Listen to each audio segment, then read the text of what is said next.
হুগলির বেগমপুর থেকে 450 কেজি বেআইনি বাজি এবং বিপুল পরিমাণ বাজি তৈরির সরঞ্জাম আটক করল চণ্ডীতলা থানার পুলিশ। গ্রেপ্তার করা হয়েছে দুজনকে। পুলিশ সূত্রে জানা গেছে, গোপন সূত্রে খবর পেয়ে চণ্ডীতলার পুলিশ বেগমপুরে অভিযান চালায়। বেআইনিভাবে তৈরি করা বাজি, যার মধ্যে বেশ কিছু শব্দবাজিও রয়েছে, তা আটক করে পুলিশ। বাজি তৈরির মশলা এবং সরঞ্জামও আটক করা হয়। ঘটনাস্থল থেকে দুজনকে গ্রেপ্তার করা হয়েছে। তাদের বিরুদ্ধে নির্দিষ্ট ধারায় মামলা রুজু করা হয়। শ্রীরামপুর আদালতে পেশ করা হবে বলে পুলিশ সূত্রে জানা গেছে। চণ্ডীতলার একাধিক জায়গায় লুকিয়ে এই বাজি তৈরি হয়। যেসব জায়গায় আতশবাজি তৈরি হয় তার আড়ালে চলে শব্দবাজি তৈরি, যার কোনো বৈধ অনুমতি থাকে না। পুলিশ খবর পেলে অভিযান চালায়। আটক হয় বাজি এবং বাজির মশলা।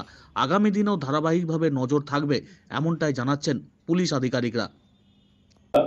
সকালে একটি গোপন সূত্রে খবর পেয়ে বেগমপুরে আজকে আমাদের চণ্ডীতলা থানার পুলিশ আমরা সেখানে রেড করি এবং সেখান থেকে প্রায় 450 কেজি বিভিন্ন রকমের ইললিগাল ফায়ার ক্র্যাকার্স, যেগুলো অবৈধ বাজি আছে, সেগুলো আমরা সেখান থেকে উদ্ধার করি এবং এর সাথে রাজু নাথ এবং গোবিন্দ অধিকারী নামে দুজন ব্যক্তিকে আমরা ডিটেন করি এবং এদের এগেনস্টে আমরা একটা সুমোটো কেস আজকে আমরা রেজিস্টার করব।